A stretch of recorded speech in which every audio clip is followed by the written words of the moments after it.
Ministre des Affaires étrangères d'Arménie, Monsieur le Ministre, je vous invite à nous rejoindre.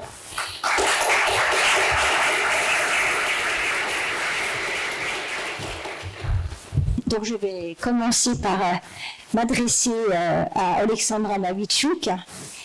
Nous nous réjouissons de votre présence. C'est vraiment un honneur de vous avoir parmi nous aujourd'hui. J'aimerais vous interroger sur l'impact de la guerre en Ukraine sur l'égalité de genre, les femmes et les filles qui sont en première ligne des combats pour la paix, la démocratie et la liberté. Comment le Centre pour les libertés civiles, votre centre, travaille-t-il pour documenter le conflit et notamment sa dimension genrée?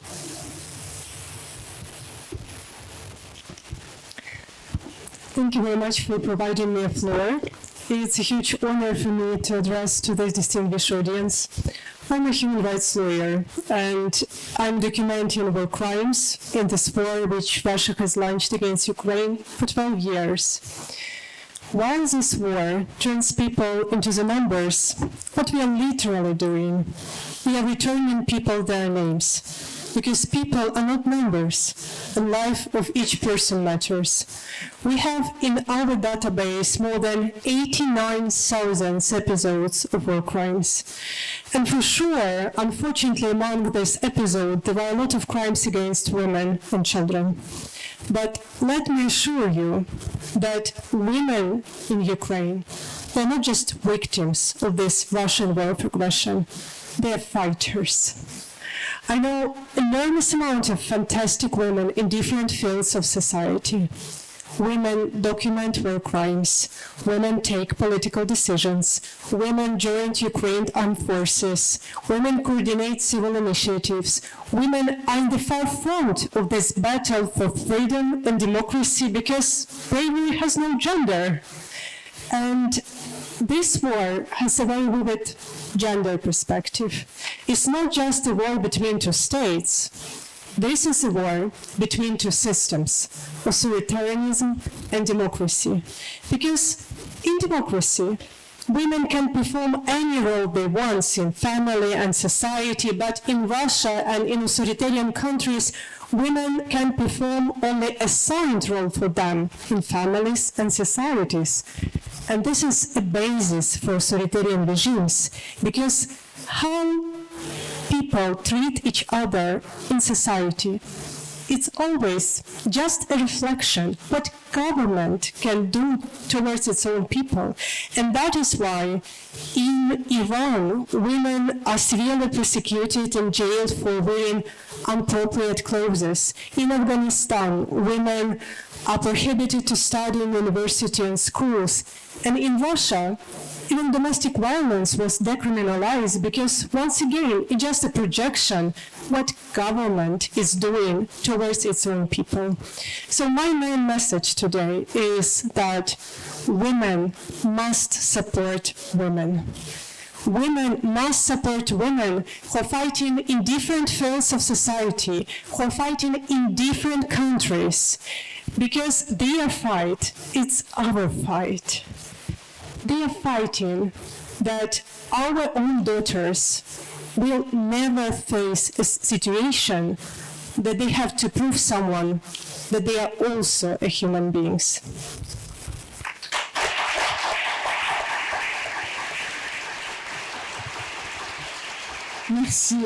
Merci beaucoup, chère Alexandra. Votre Excellence, Monsieur le Ministre Mirzoyan, dans un contexte de remise en question de l'agenda Femmes, Paix, Sécurité, l'Arménie a pris position et vient d'adopter un plan national 2025-2027 très ambitieux. Pourquoi donc porter cet agenda aujourd'hui et qu'est-ce que cela signifie au-delà de la participation numéraire des femmes, au-delà des chiffres, comment intégrer réellement l'égalité de genre et que diriez-vous à ceux qui n'y croient plus? Thank you very much. It's a huge pleasure to be here and to take part in this very important conversation. First of all, and please, dear women, don't judge me too strong, but first of all, for us, this is not about numbers, this is about human rights, and this is about democracy. To put the long story short, this is about equal rights and equal opportunities. I strongly believe that no one in the world should not be appointed or promoted or not be appointed to a leading position only because or mainly because she's a woman. And you know what? The boys' club should admit that women are their equal partners and can have the equal role in leading the society. On the other hand, I also believe that no one should be promoted or appointed to a leading position only or mainly because she is a woman. This is the other side of the medal, and I believe that we all should also make an additional attempt to avoid this exaggeration as well. So, secondly, remember I just said that this is not about numbers. Well, it was not the whole truth, because this is also about numbers, because numbers show the real situation in the society, show the trends, show the gaps, show the fields, directions where some additional efforts should be put. And here I'm proud to say that, for instance, when it comes to science, education, technologies, IT industry, Armenia, my country, is well ahead of global average. When it comes to when we've been discussing diplomatic service in my country, in my ministry, 44.4% of the diplomats are women. This is almost an ideal equality. Although I should also confess that this is about the whole system. When it comes to ambassadors, we don't have this equality. So there is a gap to be filled in. Now we have heads of ministries which have traditionally been led by men, like Minister of Interior, like Prosecutor General's office, like newly founded intelligence service. So this is part of the men's club, right? And the action plan that you just mentioned has a very clear goal, for instance, to increase women's participation in institutions like army and police, which have traditionally had the aura of a very masculine face. So there is an index that I just want to indicate, a global gender gap index. So according to this rating, according to this index, Armenia has closed 73.1% of its gender gap, which is, it's not ideal, but it also shows the trend. It also shows that we do have the willingness to fill this gap. And interestingly, public polls show that people in Armenia are more and more not only ready, but also happy to see that there is increasing women participation in leading roles. I mentioned a couple of ministries. This is in addition to what we already have had traditionally, like Ministry of Science, Education, Ministry of Health, etc. And and this is also a small personal touch probably, when I speak, while speaking to my daughter, when we touch upon these topics, we see that the youngsters, they demand more. They don't even understand why the human beings can be treated differently based on their gender. And this is very, very good. But, and I'm sorry to take a little bit more of your time, there is also a third dimension, a third layer to this. For my country, this is a very particular, this topic has a particular meaning also because we are a post-conflict society. Maybe it's already well known. We just established peace with Azerbaijan. Now the two countries are trying to put more efforts to fully normalize the relations. So, in addition to the efforts of the government to sign formal, treaties, to come to concrete solutions, Also, there is a huge need for reconciliation of societies. And we have been, the previous speaker also touched upon this topic. Also, we have been discussing this 2 days. We understand, we acknowledge the suffering of women during the conflicts, but we also should, with all due respect and to the suffering, we also should acknowledge that when it comes to communities, the reconciliation of the families, the leading role of women cannot be, I mean, it's obvious and it's crucial. So this is why also this topic has particular meaning for us. We very much hope that women in our society will find strength to overcome all the suffering, the loss of their beloved ones, the psychological trauma of displacement, and now to prevent future suffering, take the burden and take the responsibility of the reconciliation as well. So thank you very much.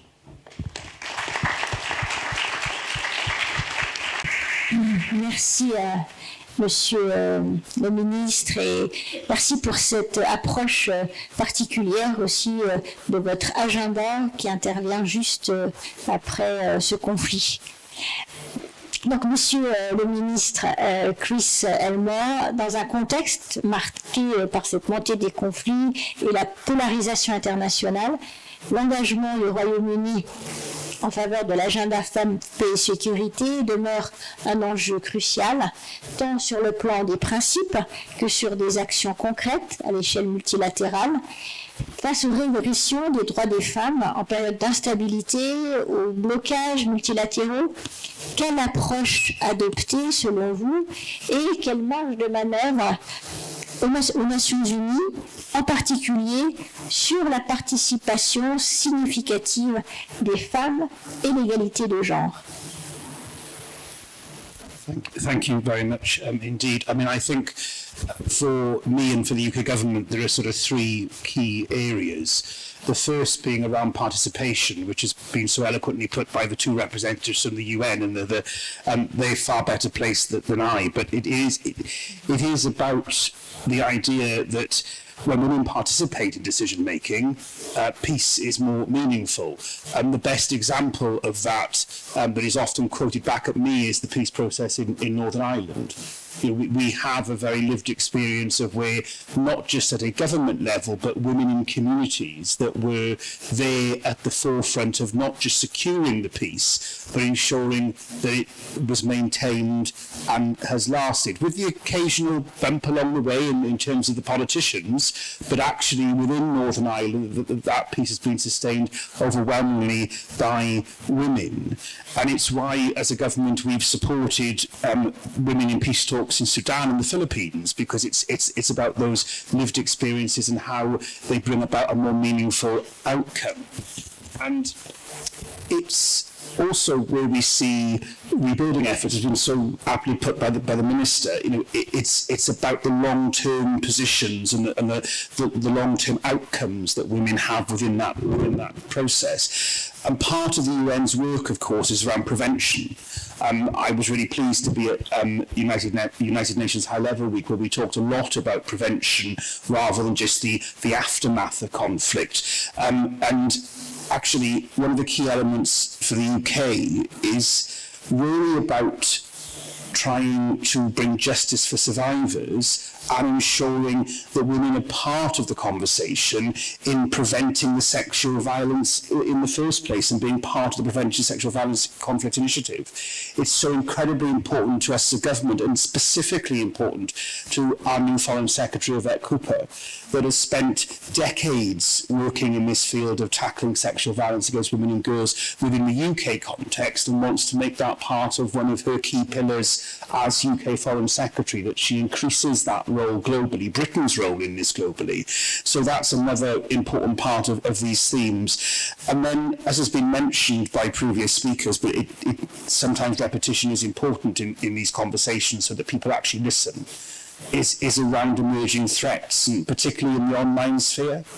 and the realities that many women face, not just in public life, but just across society more generally, as we see the rise in misogyny and hate crimes and aggressive masculinity and the problems that come with this sort of new world of online levels of abuse, and the impact that has on women and girls globally. And I think the UN has a role to play in that, as do all countries, and it's a sort of emerging threat, along with significant issues around climate change and the impact that has on movement of people and migration, and we see that domestically and internationally, within the UK and beyond.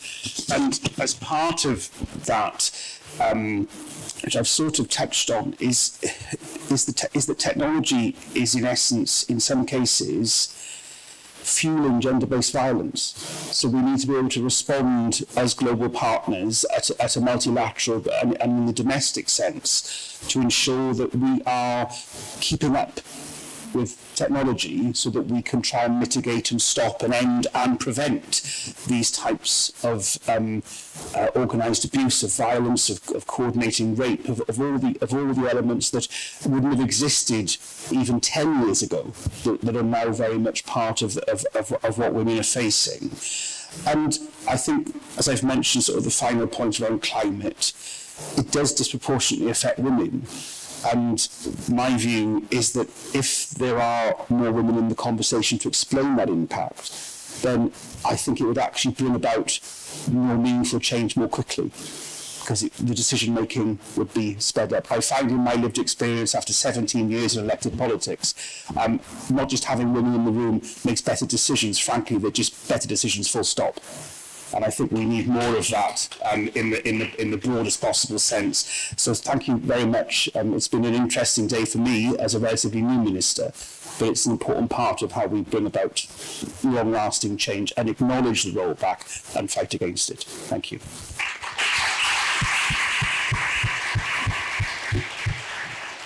Merci beaucoup, Monsieur le Ministre, pour cet éclairage très encourageant. Je me tourne maintenant vers vous, Madame Zahra Langui, en tant que conseillère auprès de l'envoyé spécial des Nations Unies pour le Yémen. Vous connaissez bien les terrains de guerre, mais aussi les menaces en constante évolution qui pèsent sur la paix et la sécurité à l'ère numérique. Dans ce contexte, nous posons les questions suivantes. Comment le numérique et l'IA transforme-t-il la nature des crises? Comment cette évolution redéfinit-elle notre conception de la sécurité? Et comment l'agenda Femmes, Paix, Sécurité et les diplomaties féministes peuvent être mobilisées face aux risques et aux opportunités de l'innovation numérique?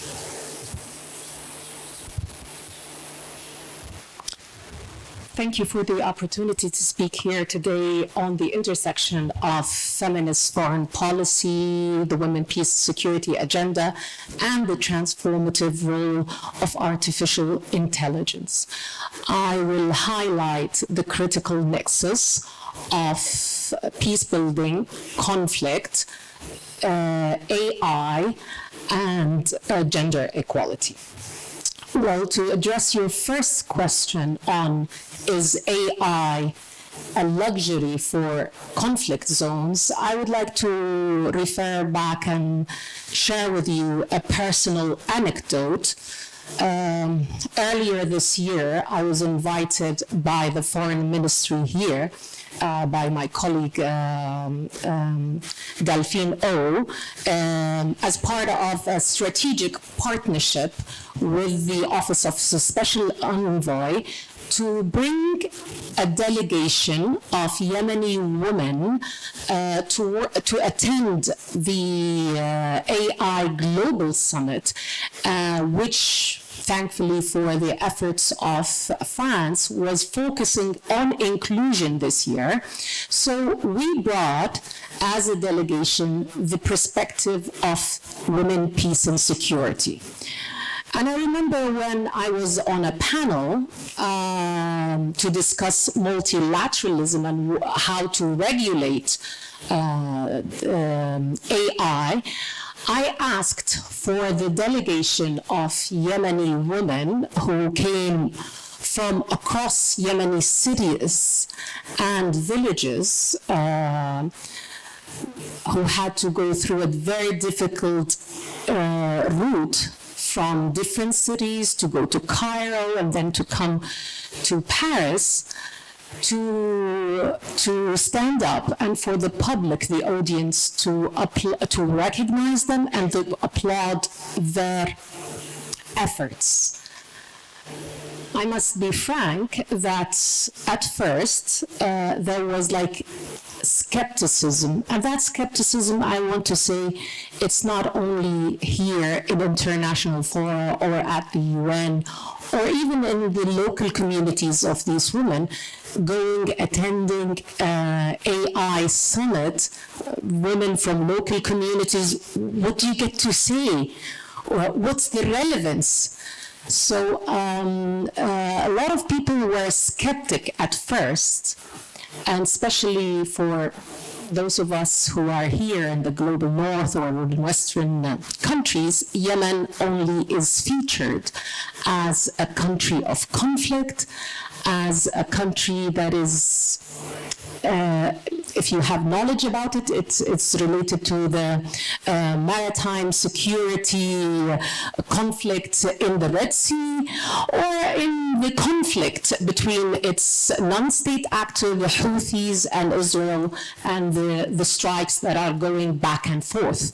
But to hear about women's stories, what do they have to say about the threats, their concerns, their priorities in establishing an ethical, inclusive AI, that was a real story. So tragically, just few weeks ago, one of the colleagues of these women, who was the first to assume a public role in the city of Taiz, which is besieged by the Houthis, in a public role in the local authority, was assassinated in daylight with more than 20 bullets after a vicious smear campaign against her on social media. And that was a reminder for all of us. Remember the women who came here, they wanted to meet with representatives of international actors, with governments, with big techs, to address the technologically facilitated gender-based violence, and to commit to regularization and to commit to protection measures.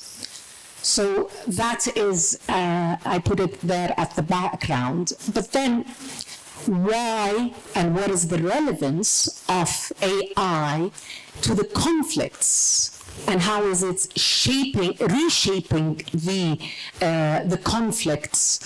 I would say that AI is not only reshaping our world, but it's revolutionizing it. And I would say that it's not a panacea, but it's rather more of a Pandora's box. So there are concerns, challenges, and there are opportunities as well. For us who are committed to a feminist foreign policy and to women, peace and security, all the discussions that are related to new kinds of conflict, to new narratives on security should be our concern as well. The rise of weapons now, before the rise of the weapons, there are AI tools now that can identify food insecurity, predict displacement due to climate change or extreme event. There are also AI military applications, involving algorithms in critical decision making, from analytical assessments to target selection. member states last year at the Security Council have raised their concerns over the war in Gaza and how there were concerns about autonomous target selection without human oversight. The deep fake, the potential of deep fake to trigger diplomatic crises and incite unrest undermines also societal stability. Also, issues related to the global north, global south, and building AI capacities so the global south can compete and contribute to the production of AI tools, addressing the risks of unregulated AI that could concentrate power and exacerbate geopolitical tensions.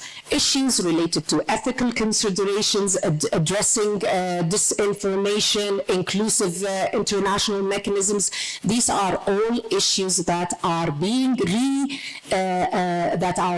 shaping our conflict and needs and are redefining our security. But what about women and what about the WPS? Here, we must know that when it comes to cyber violence, around 58% of women and girls have faced online harassment, making cyber violence a pressing issue. AI has facilitated the spread of misogynistic content and coordinated harassment, campaigning against targeting women, as the case I just mentioned. Surveillance technologies, these increasingly target women human rights defenders, amplifying their vulnerabilities, especially in conflict zones like Yemen and other ones. When it comes to the resolutions related to the women, peace and security, very little that has been said about these, about cyber security. In fact, it's absent. When it comes to NAP, the WPS NAP, since 2020, we have almost 107 countries who have developed their national action plans for the WPS agenda, and most lack focus on cyber security. Now, we realize that this is it's redefining our understanding of security. But the question is, how can we, and I will give the 5 recommendations, how can we leverage the WPS to effectively navigate the risks and opportunities presented by digital innovation AI? Integrate WPS perspectives into AI development, addressing the biases in algorithms to ensure they represent the needs and marginalized of communities. 2, foster ethical, inclusive AI in negotiations, and which we are, as an Office of the Special Envoy for Yemen, we are working on that, and we have established our digital consultations to reach out to broader communities. Combat cyber violence by establishing robust legal frameworks addressing technology-facilitated gender-based violence and empower women to participate safely in online discussions.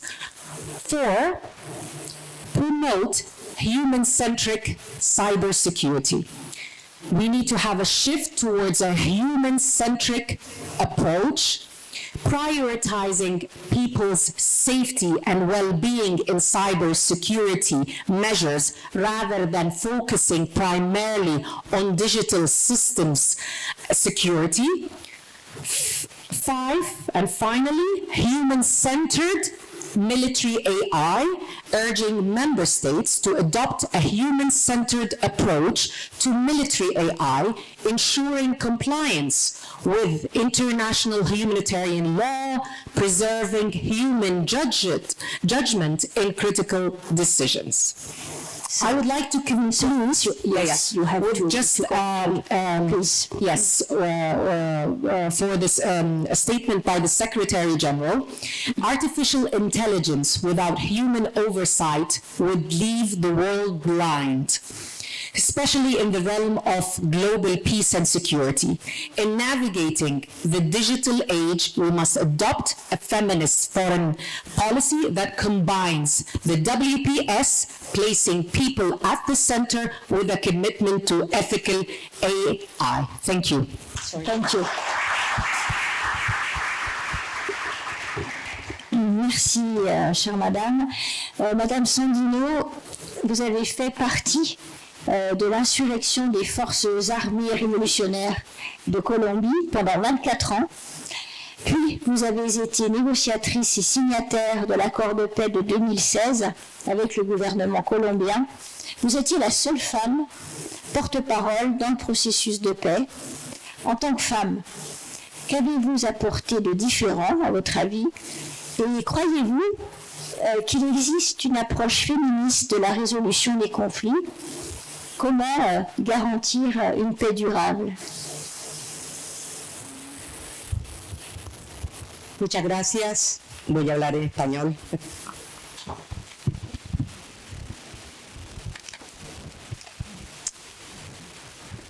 Muchas gracias a la embajadora Delfine, a la embajadora Arlene Tiquen de Colombia, por facilitar este espacio para poder compartir con ustedes hoy en esta final de la conferencia. Efectivamente, soy una mujer firmante de paz, feminista, fui parte de la delegación de negociación por parte de la FAREP en la mesa de conversaciones y bueno, hice parte, fue una de esas voces que posibilitó el enfoque de género en el Acuerdo Final de Paz de 2016, un hecho histórico no solo para Colombia, sino también para el mundo con respecto a las negociaciones de paz.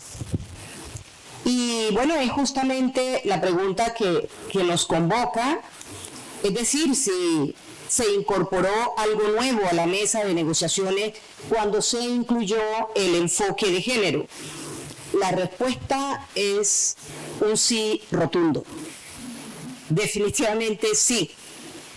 Lo nuevo fue incorporar las voces de las mujeres, no solamente de las mujeres combatientes que estábamos en ese momento representadas en la mesa de negociaciones, sino de las mujeres colombianas que habían y siguen realizando una lucha incansable por la construcción de la paz en mi país.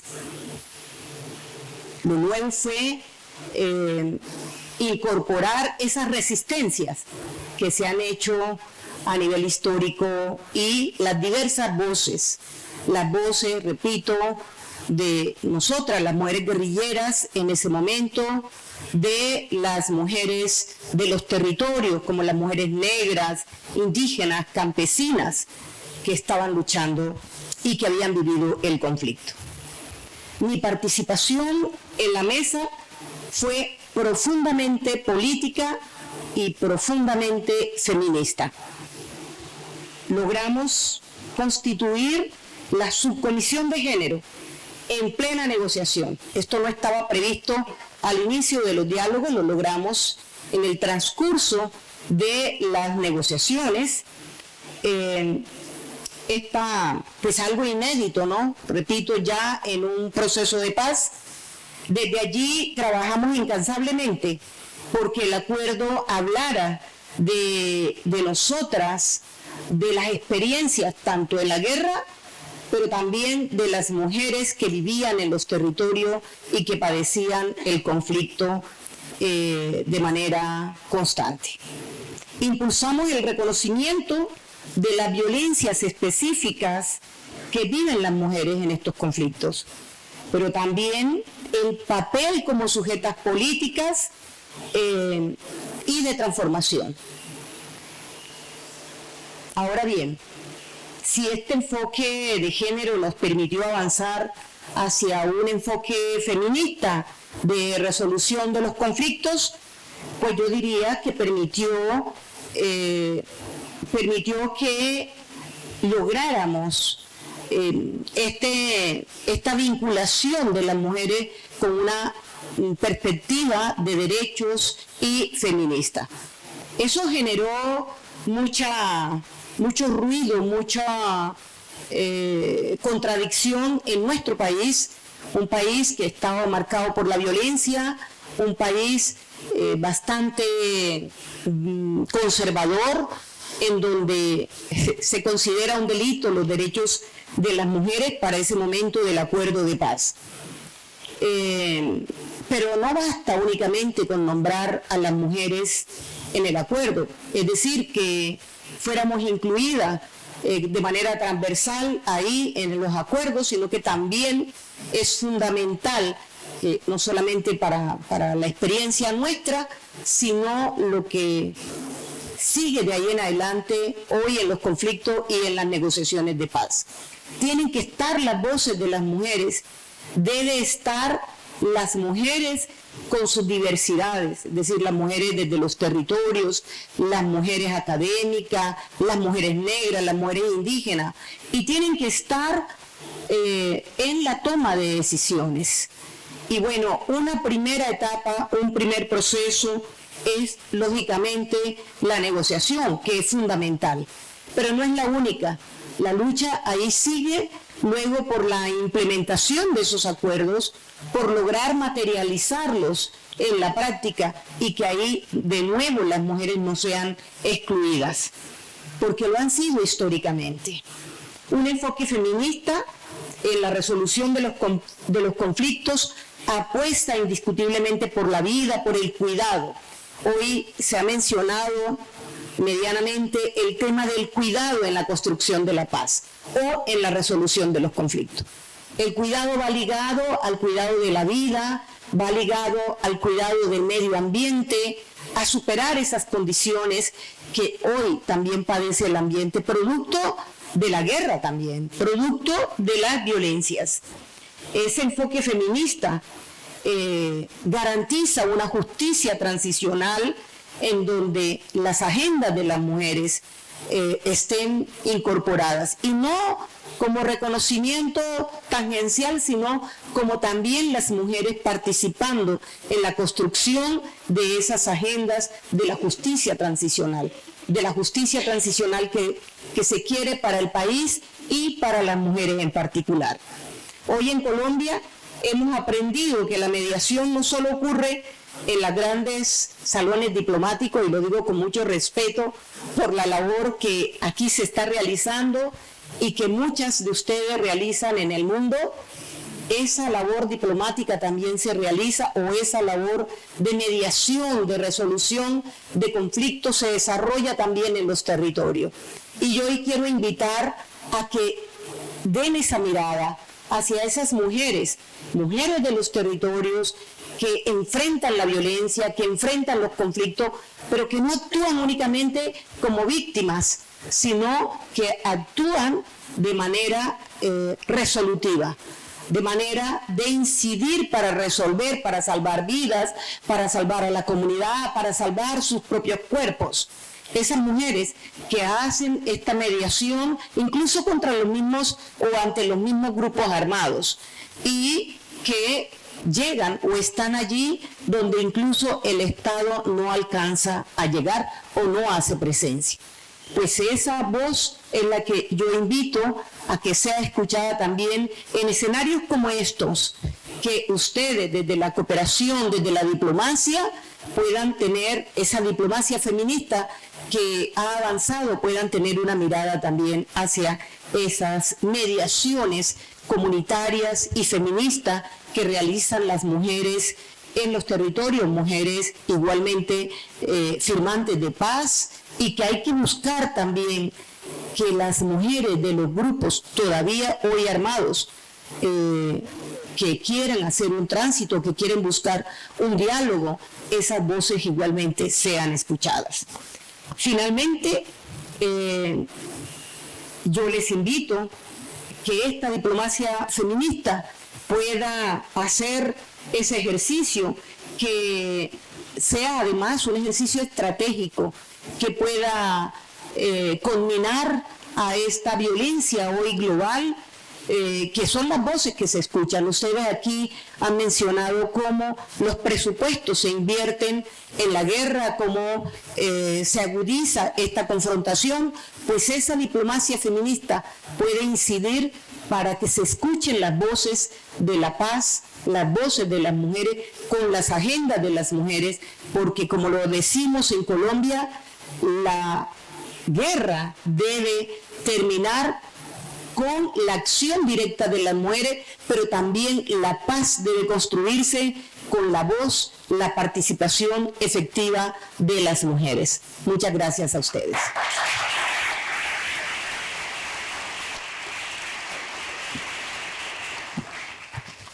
Merci, chère madame, pour la narration de cette expérience historique et aussi pour vos recommandations très inspirantes. J'aimerais maintenant donner la parole à monsieur l'ambassadeur Takahashi Katsuhiko pour clôturer notre table ronde. Monsieur l'ambassadeur, je vous invite à nous rejoindre.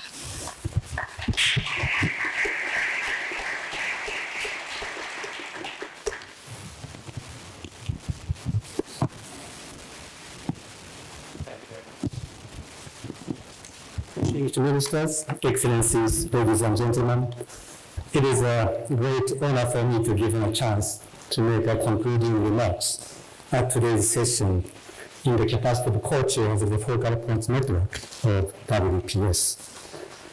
I would like to extend my respect and gratitude to Foreign Minister Barrot and the French government for organizing this important conference and for commitments toward gender equality.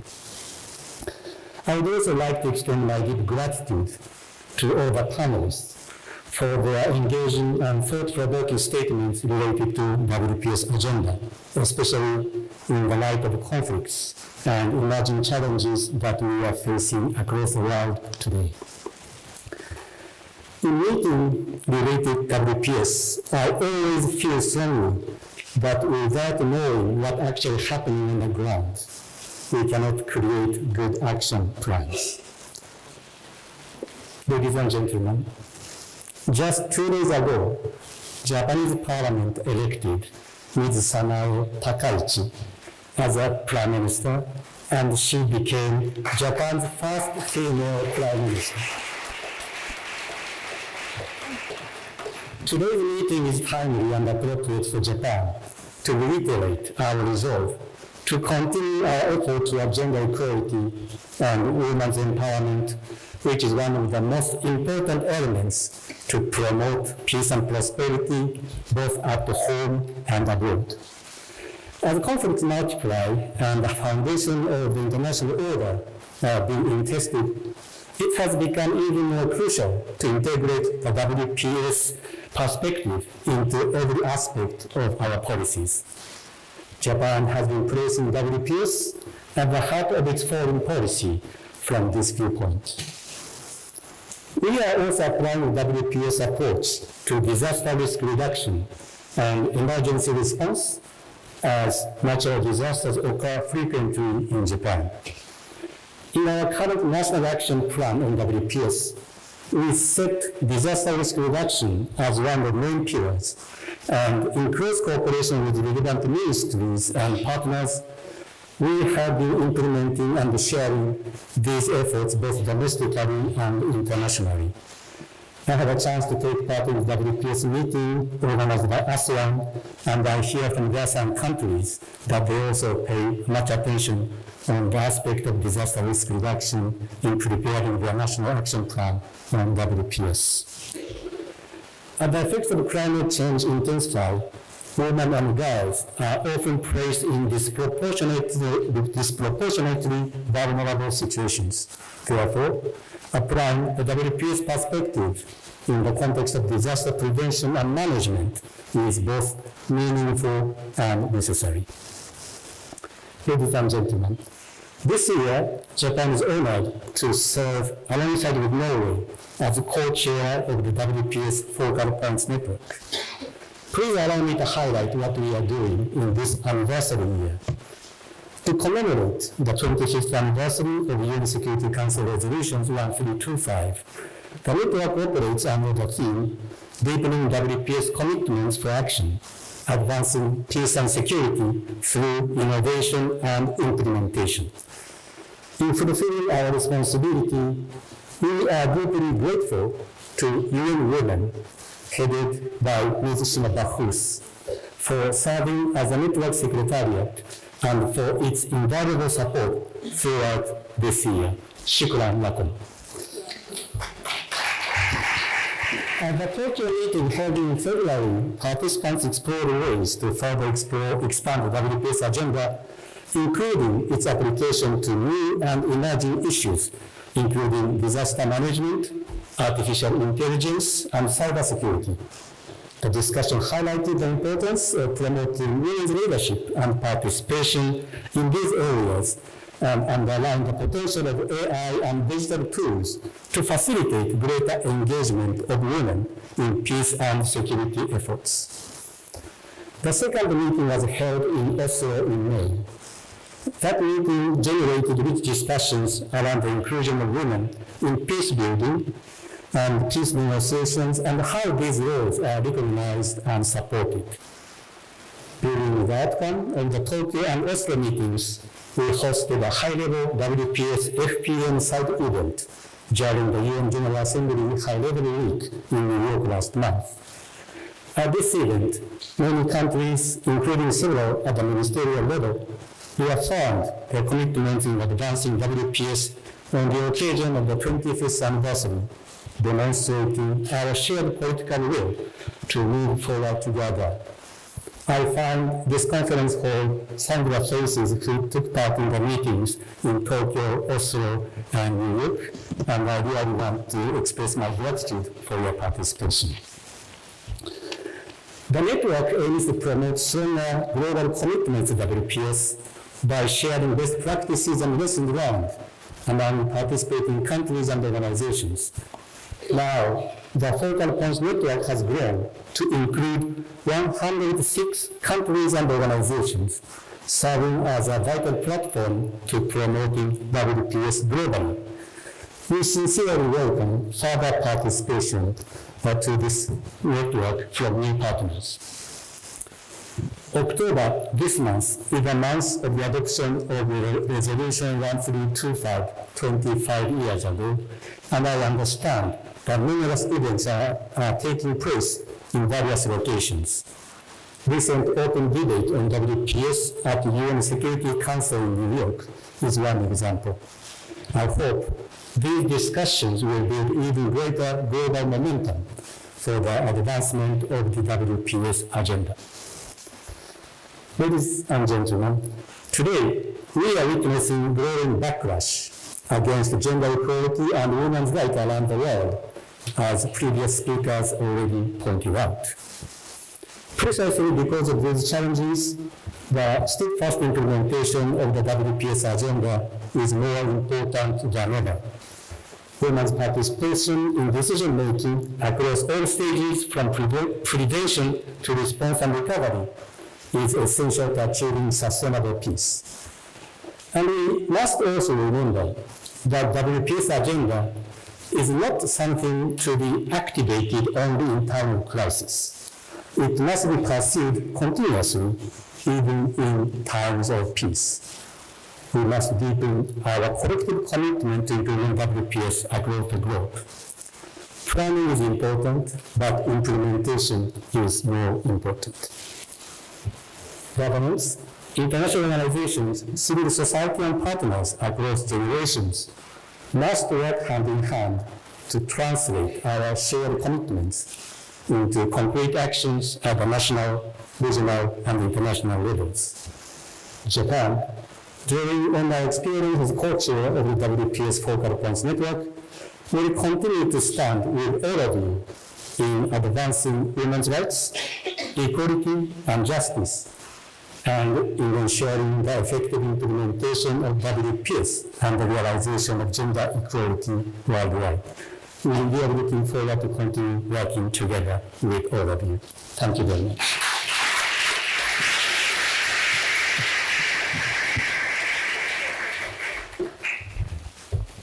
Merci, Monsieur l'Ambassadeur. Mesdames et Messieurs, l'union fait la force. Mesdames et Messieurs les panélistes, je vous remercie pour vos brillantes interventions, toutes porteuses de perspectives concrètes pour l'avenir de l'agenda Femmes, Paix et Sécurité. Ainsi se clôture la dernière session plénière de la 4e conférence ministérielle pour les diplomaties féministes. J'invite Madame la secrétaire générale Delphine O pour le mot de clôture de la conférence. Delphine, la parole. Thank you very much to the panelists and the moderator. I will not offer closing remarks as I will do this at the cocktail following. So just so that you know, we have about an hour before the buses start going to the place of the cocktail. So enjoy a cup of coffee, and buses will leave from here about 5:30, and the cocktail opens at 6:30. So see you there. Thank you very much all.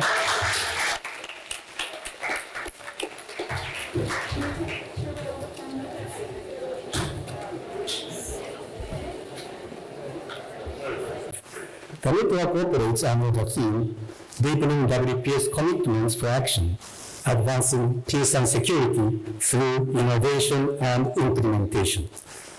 In fulfilling our responsibility, we are deeply grateful to UN Women, headed by Ms. Shimabahus, for serving as a network secretariat and for its invaluable support throughout this year. Shukran lakum. At the Tokyo meeting held in February, participants explored ways to further expand the WPS agenda, including its application to new and emerging issues, including disaster management, artificial intelligence, and cybersecurity. The discussion highlighted the importance of promoting women's leadership and participation in these areas, and underline the potential of AI and digital tools to facilitate greater engagement of women in peace and security efforts. The second meeting was held in Oslo in May.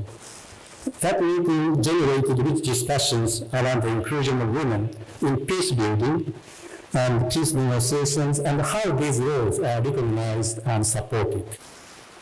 During the outcome of the Tokyo and Oslo meetings, we hosted a high-level WPS FPN side event during the UN General Assembly High-Level Week in New York last month. At this event, many countries, including several at the ministerial level, reaffirmed their commitment in advancing WPS on the occasion of the 25th anniversary, demonstrating our shared political will to move forward together.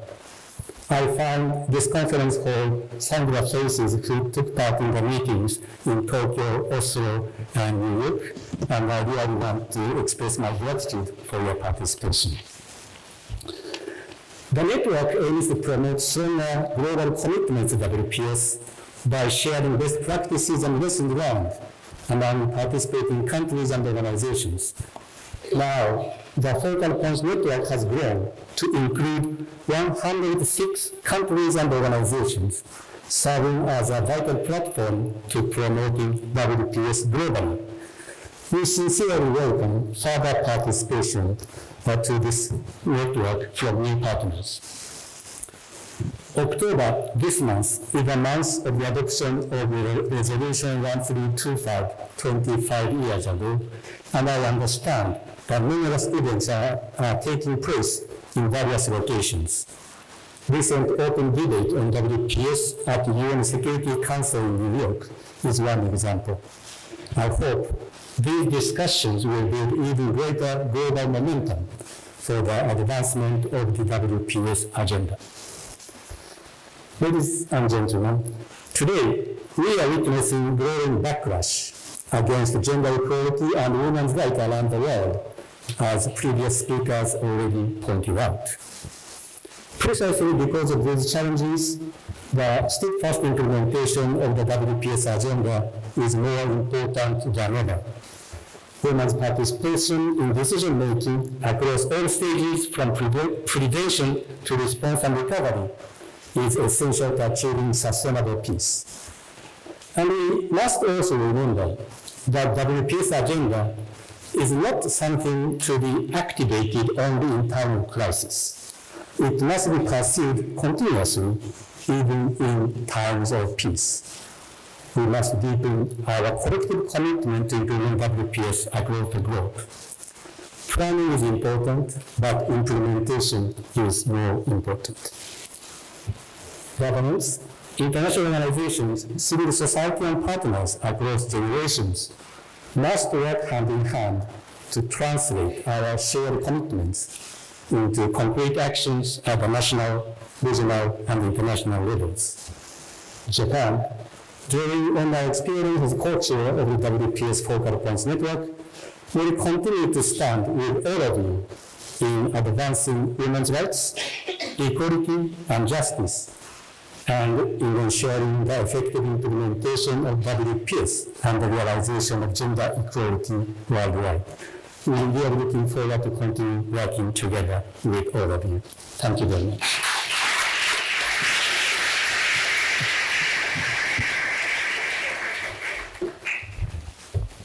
Merci, Monsieur l'Ambassadeur. Mesdames et Messieurs, l'union fait la force. Mesdames et Messieurs les panélistes, je vous remercie pour vos brillantes interventions, toutes porteuses de perspectives concrètes pour l'avenir de l'agenda Femmes, Paix et Sécurité. Ainsi se clôture la dernière session plénière de la 4e conférence ministérielle pour les diplomaties féministes. J'invite Madame la secrétaire générale Delphine Haut pour le mot de clôture de la conférence. Delphine, vous avez la parole. Thank you very much to the panelists and the moderator. I will not offer closing remarks as I will do this at the cocktail following. So just so that you know, we have about an hour before the buses start going to the place of the cocktail. So enjoy a cup of coffee, and buses will leave from here about 5:30, and the cocktail opens at 6:30. So see you there. Thank you very much all.